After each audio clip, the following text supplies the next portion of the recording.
Hello friends, स्वागत है आप सभी का हमारे YouTube चैनल में। तो आज हम शुरू करने वाले हैं यहाँ पर परसेंटेज का जो पार्ट है वो नेक्स्ट पार्ट है। ये होगा हमारा आज का पार्ट नंबर 4। आप अगर आपने पिछले पार्ट नहीं देखे हैं तो इसी वीडियो के नीचे आप जाएंगे तो डिस्क्रिप्शन में लिंक मिल जाएगी, आप वहां से देख सकते हैं।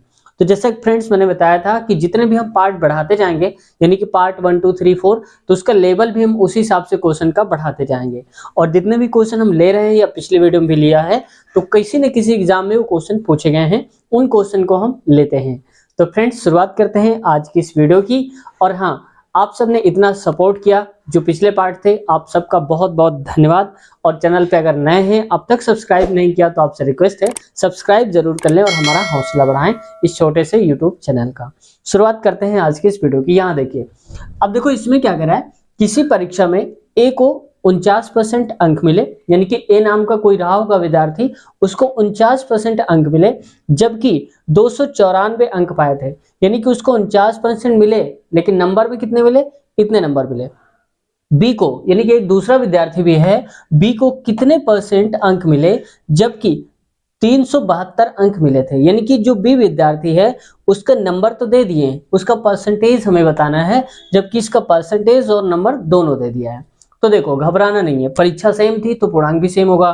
तो यहाँ पर देखो हमें क्या कर लेना है, यहाँ पर हमें देखना है सबसे पहले 294 अंक की बात हो रही है। तो आप देखो इसको कितने अंक मिले, हम पहले बात कर रहे हैं किसकी, ए की। ए की हम बात क्यों पहले कर रहे हैं, क्योंकि इससे हमें डाटा निकल आएगा, क्योंकि परसेंटेज भी दिया है और नंबर भी दिया है। जब इसको हम सॉल्व कर लेंगे तो इसके बेसिस पे ये भी हमें निकल आएगा। तो पहले इसको देखते हैं, इसका हिसाब किताब करते हैं। तो 294 इसको मिले थे कितने, 294 नंबर, और परसेंटेज में कितने, 49%। तो हम कहेंगे 49%। अब अगर हम इसको काटेंगे तो ये कटेगा 7 से, तो 7 एक कम हो जाएगा 7%, और इधर आएगा 7 चौक हो जाएगा 28, और यहां पर एक जाएगा तो 7 दूनी हो जाएगा 14। ठीक है, अब इसको फिर से काट दे रहे हैं तो 7 एक कम 7 हो जाएगा, और इधर आ जाएगा 7 छंग आएगा 42। यानी कि 1% नंबर इसको तब मिलेंगे जब उसको 6 नंबर मिलेंगे। समझे आप, कि अगर वो 6 नंबर पा जाता है तो 1% बढ़ जाता है, अगर 12 नंबर पाएगा तो 2%। अब हमें क्या बताना है, 376 की वैल्यू बतानी है। सिंपल सा ये समझ लो, 6 की वैल्यू इतनी है तो 372 की वैल्यू कितनी होगी ये बताना है। तो कुल मिला के हम 1 की वैल्यू निकाल लें। 1 की क्यों, क्योंकि इसका मल्टीप्लाई हम करेंगे डायरेक्ट ये जो नंबर आएगा। तो यहाँ पर देखो इसको हम कहते हैं 1 बराबर आएगा 1/6, और ये परसेंटेज पे है। अब आप कहेंगे ये कहां से आया, तो ए 6 को हम लिख सकते हैं 1 × 6, क्योंकि मल्टीप्लाई कराएंगे तो भी हमारा 6 ही आएगा, कोई फर्क नहीं पड़ेगा। और जब गुणा में कोई चीज होती है तो इधर भेजते हैं तो हम उसको कह देते हैं यहाँ पर।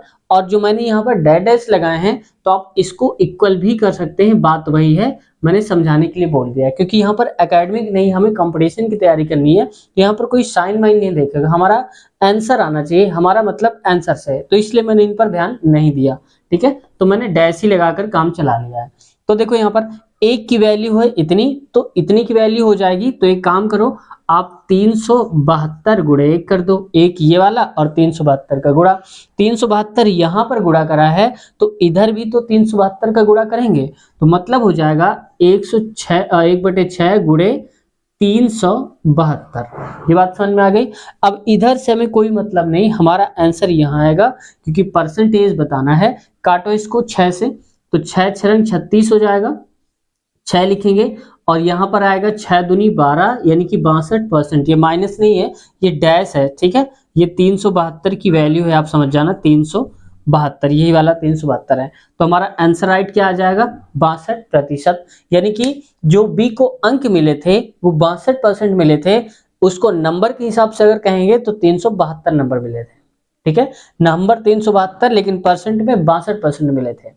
अब जिसको नहीं आया तो डायरेक्ट भी आप कर सकते हैं, जैसे हमने करा है, ये तो हालांकि डायरेक्ट ही है, आप ऐसे भी कर सकते हैं कि डायरेक्ट आप ऐसे करें कि देखो 372 की हमें वैल्यू बतानी है, तो यहाँ पर आप कर दो 49 बटे ये वाला और गुणा इससे करा दो। मतलब देखो 49 बटे कितना है 294 और गुणे करा दो 372, आंसर आ जाएगा। तो बात वही है लगभग, अगर आप कहेंगे तो वही आ जाएगा। ठीक है, तो मतलब समझ जाना कि इसकी वैल्यू भी वही आएगी। अब लेते हैं अगला क्वेश्चन और उसको समझते हैं। इसको देखते हैं ये क्या बोलता है, क्योंकि इसके बाद जो एक और क्वेश्चन लेंगे वो इससे भी हाई लेवल का खतरनाक क्वेश्चन होगा और ये भी उसका छोटा भाई है। यहाँ देखो, इसमें कह रहा है ए के धन का 20% खो गया, यानी कि ए के पास जितने पैसे थे उसका 20% खो गया कहीं पर। शेष का 25% खर्च करने के बाद, यानी कि जितना धन बचा था उसका भी 25% खर्च करने के बाद 480 रुपए शेष बचे। प्रारंभ में कितने रुपए थे ए के पास, यानी कि ए के पास स्टार्टिंग में जब खोए नहीं थे तो कितने पैसे थे। इसको देखो कैसे निकालेंगे। यहां पर सबसे पहले देखो 20% खो गया था, तो पहले हम ये देख लें कि हमारे हिसाब से 20% है क्या। तो देखो 20%, अब आपको पता होगा कि इस 20% को हम लिख सकते हैं 20 और नीचे हम क्या लिखते हैं, जब परसेंटेज हटता है तो नीचे 100 में क्या आ जाता है 100। अगर इसको आप काटोगे 0 0 या डायरेक्ट काट दो, 20 एकम 20 और 20 पंजे 100, यानी कि हम कहेंगे 1/5 आ जाएगा। यानी कि स्टार्टिंग में उसके पास 5 रुपए थे और 1 रुपए उसने खो दिया। रेशियो के हिसाब से, ये रियल में नंबर नहीं है लेकिन ये रेशियो है, एक अनुपात है कि उसके पास 5 रुपए थे और 5 में से 1 रुपए खो गया। तो अब बताओ कितने रहे होंगे, तो हम कहेंगे 4/5 रुपए ही तो होंगे उसके पास। यानी कि पहले 5 थे, अब 4 रुपए, क्यों, क्योंकि 1 रुपए खो गया है। अब देखो क्या कह रहा है, खर्च करने के बाद शेष, शेष मतलब ये वाला, शेष का 25% खर्च करता है। तो देखो 4/5 रुपए तो है उसके पास, लेकिन इसका भी वो 25% खर्च करता है। तो हम कहते हैं 4/5 का 25%, तो 25 हमने लिखा और परसेंट का मतलब है नीचे आएगा 100, तो हमने लिख दिया 100। इसको अगर आप काटोगे तो 25 से कम 25, 25 चौको 100, तो आएगा यहाँ पर ऐसे लिख सकते हो 4/5 और गुणे 1/4। जीरो ये से 4 से 4 कट जाएगा तो आएगा 1/, यहाँ पर आ जाएगा 5। समझ गया, मतलब इतना रुपए उसने खर्च किया।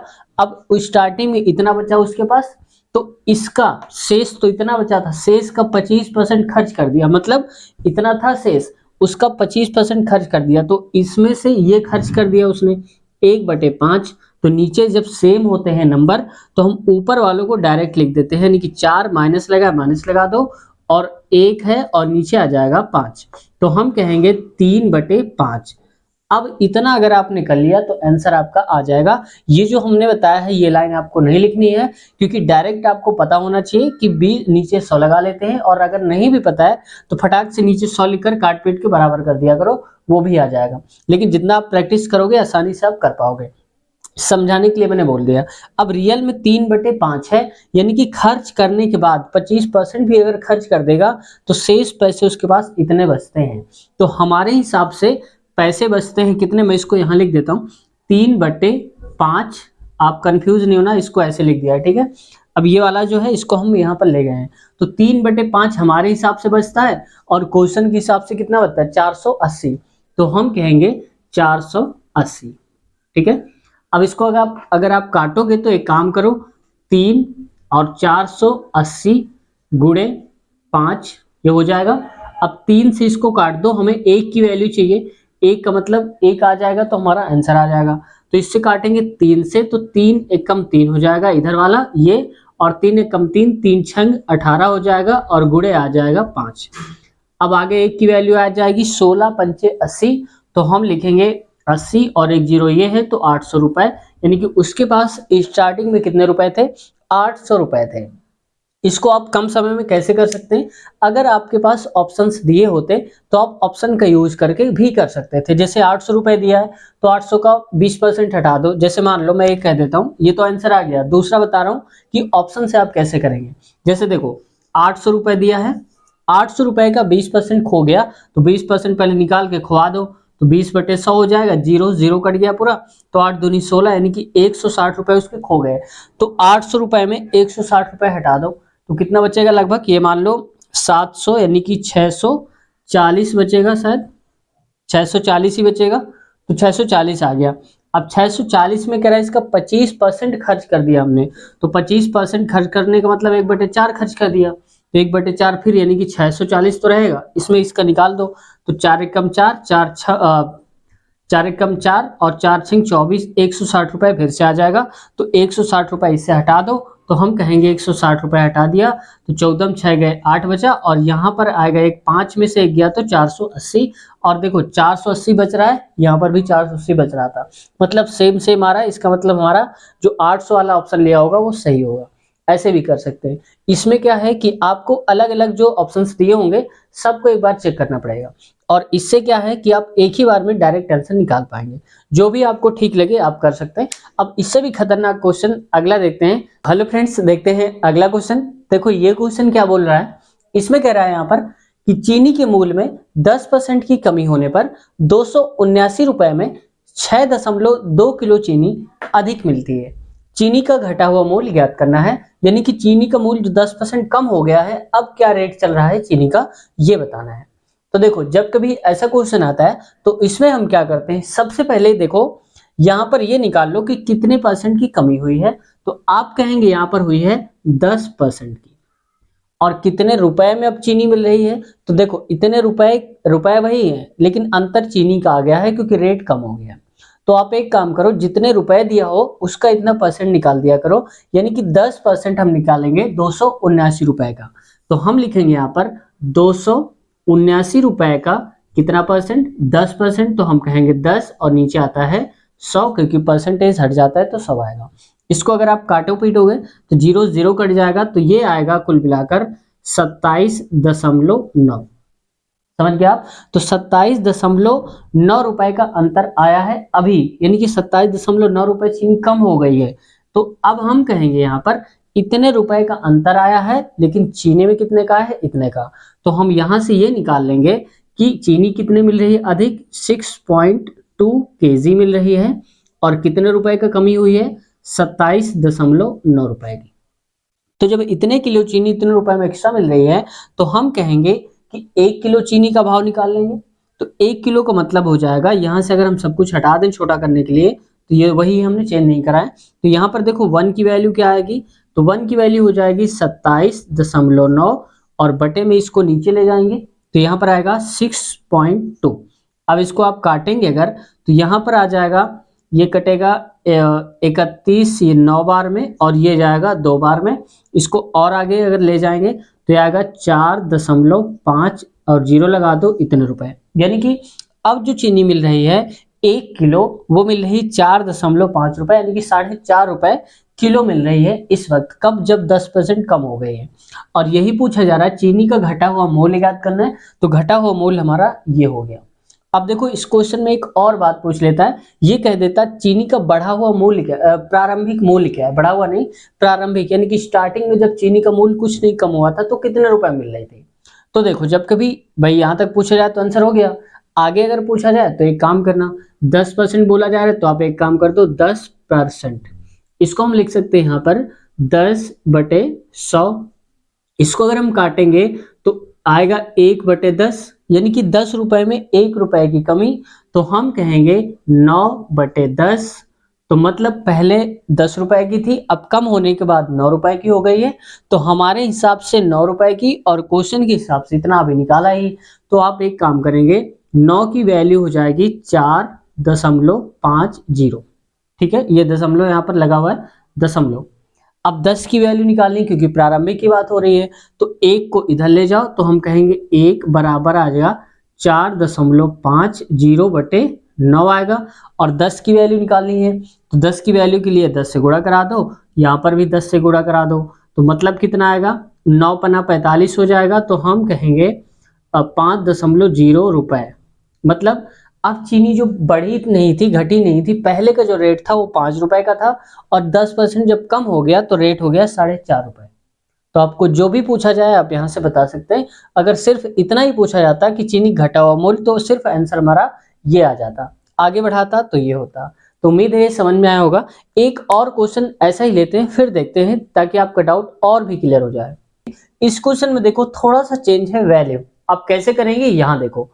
अब देखो कह रहा है चावल के मूल्य में 20% गिरावट आने पर 160 रुपए में 4 किलोग्राम चावल अधिक मिलता है। चावल का प्रारंभिक मूल्य बताना है, यानी कि जब घटा बढ़ा नहीं था, पहले वाला जो रियल रेट था वो बताना है। तो देखो अब इस एक काम करो, आप लोग वीडियो को थोड़ा सा पॉज करके आप इसको सॉल्व करिए और जब आंसर आ जाए तब इस वीडियो को देखिए आगे, फिर बताइए आपका आंसर क्या इससे मैच हो पा रहा है। तो या तो एक काम करिए, इसको सॉल्व करके अभी रख लीजिए और यहाँ पर देखिए फिर क्या आ रहा है। देखो कह रहा है चावल के मूल्य में 20% गिरावट, गिरावट कितनी आई 20%, 160 रुपए का अंतर। तो हम एक काम करते हैं, जितने परसेंट की गिरावट या बढ़ोतरी होती है उतने रुपए का हम परसेंटेज निकाल लेते हैं। यानी कि हम कहेंगे 160 रुपए, क्योंकि ये 160 रुपए है, 160 रुपए का 20% निकाल लो तो 20% नीचे आएगा तो 100 हो जाएगा। इसको अगर हम काटेंगे, ये जीरो गया, इससे ये, तो कुल मिलाकर हमारे पास जो आएगा वो आएगा 32। अब ये क्या है 32 जो आया है, इसका मतलब कि 32 रुपए घटा बढ़ा है रेट। तो जो रेट बढ़ा है, कम हुआ है, वो 32 रुपए कम हो गया है। तो 32 रुपए कम होने से चावल कितने एक्स्ट्रा मिले हैं, 4 किलो। तो मतलब हम कहेंगे कि 4 किलो चावल जो हैं वो कितने रुपए में मिल रहे हैं, 32 रुपए में। तो 1 किलो चावल कितने के मिलेंगे, तो हम लिखेंगे 1 की वैल्यू हो जाएगी 32/4। तो 4 8 आ जाएगा 32, यानी कि 1 की वैल्यू आ जाएगी 8। ठीक है। अब देखो कह रहा है कि चावल का प्रारंभिक मूल्य ज्ञात करना है। तो ये तो मूल्य हो गया घटा हुआ। अब इसको देखो कह रहा है कि 20% गिरावट हुई है। तो इतना आने के बाद फिर समाएंगे, क्योंकि हमें प्रारंभिक बताना है। प्रारंभिक के लिए ये वैल्यू जब 1 की आ जाए तो यहाँ देखो 20%, तो देखो हमने बताया था 20%, तो हम लिख सकते हैं इसको 100, नीचे काटेंगे तो आएगा 1/5। गिरावट हुई है मतलब कमी हुई है। तो पहले 5 रुपए था, अब 1 रुपए कम हो गया है रेट, तो 4 रुपए हो गया होगा। यानी कि हम कहेंगे 4/5। पहले 5 रुपए में था चावल, अब 4 रुपए में हो गया। तो जब 4 रुपए की वैल्यू, यहाँ पर हमारे हिसाब से 8 रुपए की वैल्यू, तो हम कहेंगे 4 की वैल्यू है यहाँ पर 8, तो 1 की वैल्यू कितनी हो जाएगी, 1 की वैल्यू हो जाएगी 8/4। इसको अगर आप काटेंगे, 4 एकम 4, 4 दूनी 8, यानी कि 1 की वैल्यू आएगी 2। 1 की वैल्यू 2 और बताना है 5, क्योंकि प्रारंभिक मूल्य था। तो इसको चाहे तो आप लिख लो प्रारंभिक, और ये क्या है बाद का, यानी कि जो घटा हुआ है। तो प्रारंभिक निकालना है, तो हम कहेंगे 1 की वैल्यू 2, तो 5 की वैल्यू 5 से आप गुणा करा दो तो आ जाएगा आंसर में 10। यानी कि अब जो चावल का रेट हो गया वो 10 रुपए में था पहले, लेकिन कम होने के बाद कितने रुपए में हो गया, 8 रुपए में। अब इस समय अगर पूछा जाएगा वर्तमान में तो 8 रुपए, लेकिन जब बढ़ा घटा नहीं था, यानी कि घटा नहीं था, तो 10 रुपए में था चावल। तो ये राइट आंसर आ गया। तो अब जो भी चाहे आप, मैंने दोनों निकाल के बता दिया है। तो देखो यहाँ पर एक चीज याद रखना, अगर प्रारंभिक पूछा जाएगा तो प्रारंभिक का मतलब हमें अभी वर्तमान का बताना पड़ेगा, जो घट गया है या बढ़ गया है, इस समय क्या चल रहा है। अगर ये वैल्यू हमने निकाल ली तो हम पहले वाला भी निकाल सकते हैं इसी की बेसिस पे। लेकिन अगर ये कहे कि वर्तमान में कितना है तो बस यहीं तक क्वेश्चन रहेगा, इधर वाला सॉल्व नहीं करना पड़ेगा।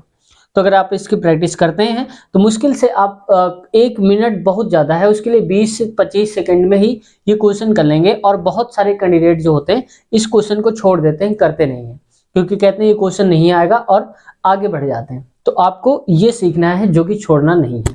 अब देखते हैं अगले टाइप का क्वेश्चन वो क्या बोलता है। ये क्वेश्चन कहता है कि किसी परीक्षा में 52% छात्र अंग्रेजी में, यहाँ पर कर लो अंग्रेजी में, और 42% छात्र गणित में अनुत्तीर्ण हुए, यानी कि फेल हो गए। 52% अंग्रेजी में और 42% गणित में।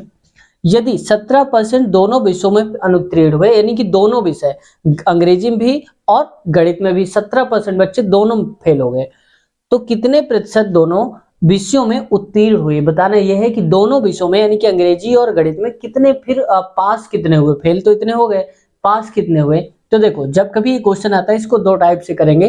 पहला टाइप यहाँ पर देखो, पहले टाइप में कितने, तो हम देख लेते हैं अंग्रेजी में हुए 52% और गणित में कितने 42%। तो आप कर लो 42%, ये भी परसेंट है। इसको अगर हम जोड़ेंगे तो आएगा कितना 4 और ये 9 94। लेकिन ये जो आएगा ये रियल नहीं है, क्यों, क्योंकि इसमें कुछ बच्चे ऐसे भी हैं जो कि अंग्रेजी में भी फेल हो गए 17% और गणित में भी फेल हो गए हैं। तो एक काम करो, आप इससे 17 निकाल दो। तो जब इसको निकालेंगे तो 14 में से 7 गया तो कितना आएगा 7 आएगा, और इधर 8 में से 1 गया तो आएगा 77। यानी कि 77% बच्चे ऐसे हैं जो फेल हो गए हैं। तो पास बताना है, कितने उत्तीर्ण हुए, तो हमने माना है कि टोटल बच्चे बैठे होंगे 100%, क्योंकि परसेंट की वैल्यू है, 100% बच्चे पेपर में बैठे होंगे और 77% बच्चे फेल हो गए, तो पास की वैल्यू आसानी से निकाल सकते हैं। तो टोटल में से जो फेल हुए उनको हटा दो, तो हम कहेंगे 77% हटा दो, तो बचेगा हमारे पास 10 में से 7 गया तो 3 आएगा, और 9 में से 7 गया तो यहाँ पर आएगा 2, यानी कि 23% बच्चे ऐसे हैं जो कि दोनों विषयों में पास हुए हैं। अब देखो यहाँ पर ये क्वेश्चन का पहला मेथड हो गया। दूसरा मेथड क्या है, आप लोगों ने ये भी देखा होगा कि एक हम सर्कल बनाते हैं, ऐसे इस सर्कल को मैं थोड़ा बड़ा करता हूँ ताकि आपको कैमरे में वहां तक दिख जाए। मोबाइल का कैमरा है फ्रेंड्स, तो अगर ज्यादा ना दिख रहा हो तो माफी चाहूंगा। अब देखो यहाँ पर क्या है, इसको ऐसा करेंगे और इसको ऐसा करेंगे, ठीक है। और अभी इसको और भी बड़ा करता हूँ अगर ना दिख रहा हो आप लोगों को, ठीक है, तो ताकि आपको आसानी हो जाए। इसको मैं इरेज कर सकता हूँ। तो देखो अब देखो, एक सर्कल हमने बनाया बड़ा सा, एक दूसरा सर्कल बनाया हमने बड़ा सा। मान लिया हमने कि पहला वाला है यहाँ पर गणित के लिए और दूसरा वाला है यहाँ पर अंग्रेजी के लिए, अंग्रेजी के लिए, ठीक है। चाहे तो आप अंग्रेजी को इधर कर सकते हैं, गणित को इधर, कोई बड़ी बात नहीं है। तो गणित हमने लिखा इसलिए गणित की वैल्यू ले रहे हैं। अगर आप यहाँ अंग्रेजी लिखते तो आप अंग्रेजी की वैल्यू पहले लिखते हैं। गणित की है 42%, तो हम कहेंगे यहाँ पर, मान लिया कि 42% हो गए, लेकिन ये 42% केवल गणित में नहीं होंगे, इसमें 17 भी शामिल होगा। अब देखो अंग्रेजी में 52%, तो अंग्रेजी में 52%, लेकिन यहाँ पर कुछ शामिल होगा।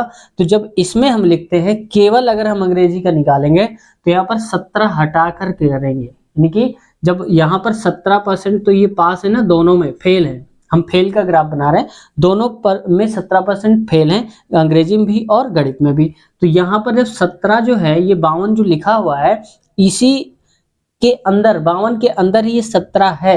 तो अगर हम अकेला कहेंगे तो इससे 17 हटा लेंगे, तो जब हम 17 हटाएंगे तो कितना आएगा, 12 में से 7 गया तो 5 आएगा, और यहाँ पर लिखेंगे 4 में से 1 गया तो 3, यानी कि 35% आएगा। तो 35% अकेले अंग्रेजी में। और यहाँ ठीक उसी प्रकार से हम करेंगे, तो 7 में से 12 में 7 गया तो आएगा 5, और यहाँ पर लिखेंगे 3 में से 1 गया तो आएगा 2, ठीक है, ऐसे। तो अब देखो ये आ गया जो परसेंटेज, ये टोटल जो फेल है वो आया, तो 25 35 होता है 60, और 60 10 70 और 7 77, यानी कि 77% दोनों में से फेल है, जबकि यहाँ पर भी वही आ रहा था। अब पास की बात करेंगे तो टोटल होता है 100 में से ये हटा दो, आंसर आ जाएगा। तो जैसे भी आपको ठीक लगे वैसे कर सकते हैं, मैंने दोनों मेथड बता दिए हैं। तो फ्रेंड्स, उम्मीद करते हैं आज की वीडियो आपको पसंद आई होगी, और जो ऊपर लेवल के क्वेश्चंस हैं वो हम नेक्स्ट पार्ट में लेंगे। और आज की वीडियो यहीं तक रखते हैं। अगर आपकी कोई क्वेरी है, कोई समस्या है, या आप कुछ सुझाव देना चाहते हैं तो कमेंट सेक्शन में आप कमेंट कर सकते हैं, आपको रिप्लाई देने की पूरी कोशिश करेंगे। तो फ्रेंड्स, अगर आपने पिछले पार्ट नहीं देखे हैं, जो भी पिछले पार्ट्स हमने करवा दिए हैं, या गणित की और भी चीजें नहीं देखी हैं, तो प्लेलिस्ट में आप जाएंगे, वहां से गणित की वीडियोस देख सकते हैं, या फिर इसी वीडियो के नीचे डिस्क्रिप्शन में जाएंगे तो इसके पहले वाले जो पार्ट्स करवा दिए हैं, या कुछ ट्रिक के जो क्वेश्चंस हैं, वर्गमूल निकालना भी बताया है, तो वो भी इसी नीचे जाएंगे डिस्क्रिप्शन में, तो आपको लिंक मिल जाएगी। तो अगर चैनल पे अब तक नए हैं तो आपसे रिक्वेस्ट है, चैनल को सब्सक्राइब करें और हमें सपोर्ट करें, ताकि हम नए नए वीडियोस आप तक पहुंचाते रहें। मिलते हैं नए वीडियो में नए कंटेंट के साथ। Take care, bye bye.